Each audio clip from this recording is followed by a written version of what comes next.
বন্ধুরা, চীন পুরো পৃথিবীর মধ্যে এমন একটি দেশ যার সম্বন্ধে সারা পৃথিবীর মানুষ কী ধারণা রাখে তা আমি আর বলতে চাই না। সব ধরনের ডুপ্লিকেট জিনিস বানাতে পারা চায়না কখনো নকল ডিম, কখনো প্লাস্টিকের চাল, আবার কখনো নকল সবজি, সব ধরনের নকল জিনিস বানিয়ে মার্কেটে বেচাকেনা করতে থাকে। কিন্তু শেষমেশ চায়নার এমন কি প্রয়োজন পড়লো যে তারা নকল সূর্য বানানোর জন্য এত উৎসুক হয়ে পড়ল? পৃথিবীর সমস্ত মানুষ অবাক হয়ে পড়ল যখন কিছু মাস আগে চীন জনসমক্ষে নকল সূর্য বানাতে সফল হয়ে যাওয়ার কথা ঘোষণা করলো। নকল সূর্য মানে এমন এক সূর্য যেটার তাপমাত্রা আসল সূর্যের থেকেও 10 গুণ বেশি। মানে যে সূর্য আপনারা কয়েক প্রজন্ম ধরে সকালে পূর্ব দিকে উঠতে দেখেন এবং রাত্রিবেলা পশ্চিম দিকে অস্ত যেতে দেখেন, সেটার থেকেও অধিক তাপমাত্রা সম্পন্ন একটি আর্টিফিশিয়ালি সূর্য তৈরি করা হয়ে গিয়েছে চায়নার দ্বারা। এমনটাই এরকম প্রশ্ন ওঠাই স্বাভাবিক যে চায়নার নকল সূর্য বানানোর এমন কি প্রয়োজন ছিল? এই সূর্যটাও কি প্রতিদিনের মতন সকালে উঠবে এবং সন্ধ্যাবেলায় অস্ত যাবে? চায়না কি এই সূর্যের মাধ্যমে পুরো পৃথিবীকে নিজের হাতে আনতে চাইছে? চায়না এই নকল সূর্য বানিয়ে সবাইকে আসলে কি প্রমাণ করতে চাইছে? আমি জানি এই সকল প্রশ্নগুলি আপনাদের মনে নিশ্চয়ই ঘোরাফেরা করছে। তাই আজকের এই ভিডিওটিতে আমি চায়নার দ্বারা করা এই অদ্ভুত খেলা সম্বন্ধে প্রত্যেকটা ডিটেলসে আপনাদেরকে বলবো, এবং এটাও বলবো যে ইলেকট্রনিক জিনিস থেকে শুরু করে খাদ্যবস্তুর জিনিসকে নকল বানানো চায়না কিভাবে নকল সূর্য বানাতে সফল হলো, আর কীভাবে বা সূর্যটা তৈরি হলো, আর এর পিছনে আসল কারণটা কি। তবে বেশি দেরি না করে চলুন আজকের ভিডিওটিকে শুরু করা যাক। এটা তো পুরো পৃথিবীর লোক জানে যে চায়না এমন একটি দেশ যারা নিজের বিস্তার নীতির উপরে চলে। এরা এমন একটি দেশ যারা সবসময় নিজেদের সীমানা বাড়ানোর চেষ্টা করে। এরা এমন একটি দেশ যারা ধীরে ধীরে নিজেদের আশেপাশে থাকা প্রায় সব জিনিসকে কবজা করে পুরো পৃথিবীকে নিজের হাতে করে নিতে চায়। আর ঠিক এই কারণগুলির জন্য চীন মাঝে মধ্যে এমন কিছু না কিছু নতুন আবিষ্কার খুঁজে বার করে যেটার কারণে পুরো পৃথিবী কোনো না কোনো রকম বিপদের সম্মুখীন হয়। যেমন হালই যেটার কারণে পুরো পৃথিবীর মানুষকে ভয়ানক বিপদের সম্মুখীন হতে হয়েছিল, অর্থাৎ করোনা ভাইরাস চীন থেকে নিয়ে কিন্তু জন্ম নিয়েছিল, যেটার কারণে এখনও পর্যন্ত পুরো পৃথিবীতে না জানি কত লক্ষের মানুষ মৃত্যু হয়েছে। তাই চীন যখনই একটা অদ্ভুত দাবি করে তখন সেটা তৎক্ষণাৎ পুরো পৃথিবীতে একটা ব্রেকিং নিউজ হয়ে দাঁড়ায়। আসলে চীন এমন একটা কাজ করে দেখিয়েছে যেটার সম্বন্ধে আপনি কখনোই স্বপ্নে চিন্তা করতে পারবেন না। চায়না আমাদের আকাশের মজুদ থাকা সূর্যের থেকেও 10 গুণ বেশি শক্তিশালী নকল সূর্য তৈরি করে ফেলেছিল। কিন্তু এর থেকেও বেশি অবাক করার বিষয় হলো যে এই নকল সূর্য না তো কখনো উদয় হতে পারবে আর না তো কখনো অস্ত যাবে, অর্থাৎ এটাকে নিজেদের মন মর্জির মতন ব্যবহারের জন্য প্রয়োগ করা যাবে। এই নকল সূর্য এমন এক ধরনের আর্টিফিশিয়ালি সূর্য যেটার উপর কোনো রকম জিনিসের ইফেক্ট পড়বে না, যেমন ঘূর্ণিঝড়, বৃষ্টি ইত্যাদি ইত্যাদি। মানে এটা এমন এক ধরনের আর্টিফিশিয়ালি সূর্য যেটাকে নিজেদের প্রয়োজন মতন ব্যবহার করে সেটার তাপশক্তির মাধ্যমে যত খুশি সোলার এনার্জি তৈরি করা যাবে।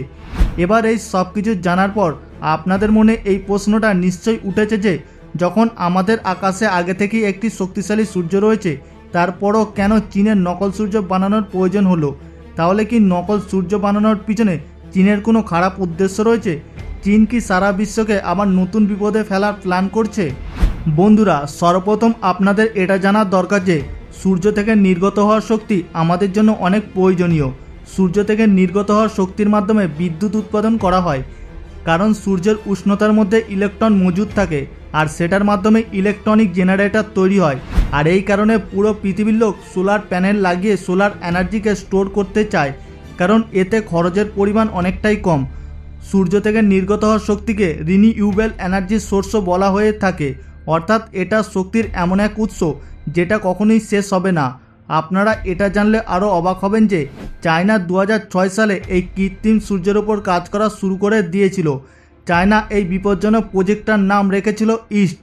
আর আপনারা তো এটা সবাই জানেন যে চায়না পৃথিবীর মধ্যে এমন একটি দেশ যারা প্রায় সেই রকম কার্যকলাপ করে থাকে যেগুলি এখনও পর্যন্ত এই পৃথিবীর কেউ করে দেখাতে পারেনি।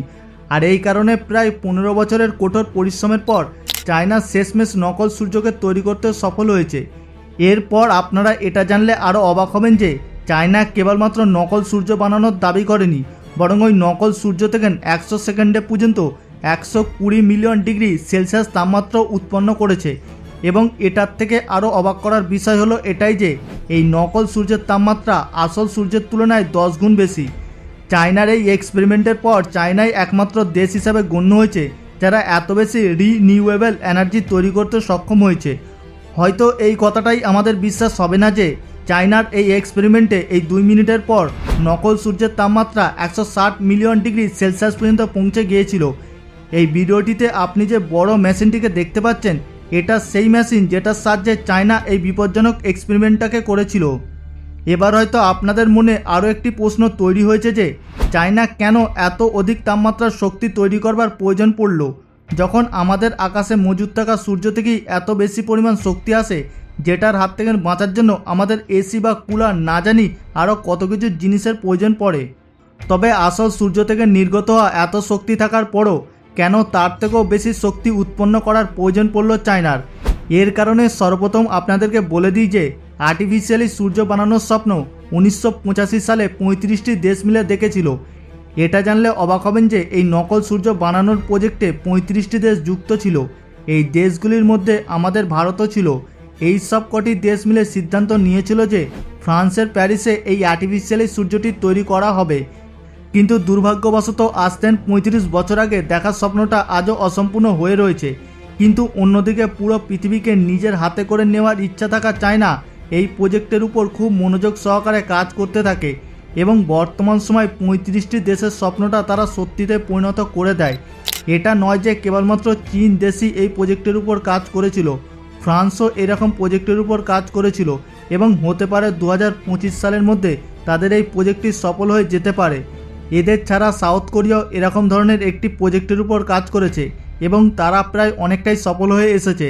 সাউথ কোরিয়া তাদের নকল সূর্যের মাধ্যমে মাত্র 20 সেকেন্ডে 1 কোটি ডিগ্রি সেলসিয়াস তাপমাত্রা জেনারেট করেছিল।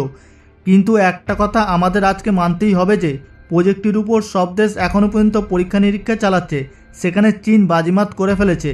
এটা তো আপনারা সবাই জানেন যে চায়না এমন একটি দেশ যারা লম্বা সময় ধরে এই পৃথিবীর রাজা হওয়ার চেষ্টা করছে। চায়নার প্রত্যেকটা পদক্ষেপ সবসময় আমেরিকা এবং জাপানের থেকে এগিয়ে থাকার চেষ্টা করে। এই কারণে চায়না গরিব দেশগুলিকে প্রথমে কর প্রদান করে, তারপর তাদের জমিকে তাদের হাত থেকে ছিনিয়ে নেয়। কিন্তু হালই চায়না যে প্রজেক্টটিতে সফল হয়েছে সেটার কারণে কোথাও না কোথাও তাদের গুরুত্ব অনেক পরিমাণে বৃদ্ধি পাবে। এই প্রজেক্টের মাধ্যমে চায়নার শক্তি উৎপন্নর দিক থেকে সম্পূর্ণ আত্মনির্ভর হয়ে যাবে। এবার আমি আপনাদেরকে যে কথাগুলি বলবো সেগুলি একটু মনোযোগ দিয়ে শুনুন। যদিও বর্তমান সময় আমাদের সূর্য থেকে নির্গত হওয়া তাপমাত্রার কারণে এসিতে থাকা প্রয়োজন পড়ে এবং কুলারের প্রয়োজন পড়ে, কিন্তু আপনারা এটা জানলে অবাক হবেন যে আমাদের আকাশে থাকা সূর্যের শক্তি ধীরে ধীরে শেষ হয়ে যাচ্ছে। পৃথিবীর সবচেয়ে বড় স্পেস এজেন্সি নাসা এই কথাটা অনেক বছর আগেই সবার সামনে বলে দিয়েছিল। নাসা বলেছিল যে আমাদের আকাশগঙ্গা থেকে মজুদ থাকা অন্যান্য তারাদের তুলনায় সূর্য অনেক তাড়াতাড়ি কমজোরি হয়ে যাচ্ছে, আর এরকমটা যদি হয়ে যেতে থাকে তবে সেই দিন আর বেশি দেরি নেই যখন এই পৃথিবীতে আবার আইসেজ শুরু হবে। এমনটাই নকল সূর্য তৈরি করতে পারলে জীবদের বাঁচিয়ে রাখার আশা করা যেতে পারে। আপনারা এটা জানলে অবাক হবেন যে চায়না নকল সূর্য বানাতে তো বলতে গেলে প্রায় সফলই হয়ে গিয়েছে, তার সঙ্গে সঙ্গে নকল চাঁদ বানানোর প্রজেক্টও অলরেডি কাজ শুরু করে দিয়েছে এবং খুব তাড়াতাড়ি আমরা এটা শুনতে পাবো যে চায়নার নকল চাঁদকেও বানাতে সফল হয়ে গিয়েছে। চায়না এটাও বলে দিয়েছে যে যখন তারা নকল চাঁদ বানাতে সম্পূর্ণ সফল হয়ে যাবে তখন সেটাকে মহাকাশে স্যাটেলাইটের মতন স্থাপন করে দেবে এবং সেটার পজিশন এমনভাবে সেট করবে যে সেটার আলো যাতে পৃথিবীর প্রতিটা কোনায় কোনায় পৌঁছতে পারে। এবার আপনারা এটা আন্দাজ করতে পারবেন যে পূর্ণিমা রাতটা দেখার জন্য আমরা বহুদিন ধরে অপেক্ষা করি, সেটা বিগত কিছু সময় পরে সেই রাতটা হয়তো আমাদের কাছ থেকে ছিনিয়ে নেওয়া হবে। কারণ এমনটা হতে পারে যে ওই নকল চাঁদের কারণে পৃথিবীতে কোনো সময় অন্ধকারই হবে না। আর এর থেকে বেশি অবাক করার বিষয় হলো এটাই যে চায়না নিজেদের এই প্রজেক্টটিকে 2026 সালের মধ্যে সম্পূর্ণ করে ফেলবে বলে আশাবাদী। খবর অনুসারে চায়না যে নকল চাঁদটি তৈরি করছে সেটা এক বিশাল ধরনের কাঁচের মাধ্যমে তৈরি হবে, আর সেই বিশেষ ধরনের কাঁচের উপর সূর্যের আলো পড়বে, আর কাঁচের তৈরি নকল চাঁদটি সূর্যের আলোকে আরও 10 গুণ বাড়িয়ে আমাদের পৃথিবীতে পাঠাবে। চায়নার মতামত অনুসারে নকল চাঁদের মাধ্যমে যে আলো আমাদের পৃথিবীতে পড়বে সেই আলোটি এতটাই অধিক পরিমাণে হবে যে শহরের যে কোনো কোণাতে স্ট্রিট লাইটের কোনো প্রয়োজন পড়বে না। আর চায়না কেবলমাত্র একটা নকল চাঁদকেই নয় বরং একসঙ্গে 3টি নকল চাঁদ লঞ্চ করবে বলে আশাবাদী। সে যাই হোক, আপনার এই বিষয়ে কি মতামত অবশ্যই কমেন্ট বক্সে জানাবেন। আমাদের আজকের ভিডিওটি আশা করি আপনাদের ভালো লেগেছে।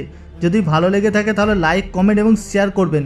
আর এখনই আমাদের চ্যানেলটিকে সাবস্ক্রাইব করে পাশে থাকা বেল আইকনটিতে ক্লিক করে রাখুন দেখা হচ্ছে পরবর্তী এপিসোডে। ভালো থাকবেন, ধন্যবাদ।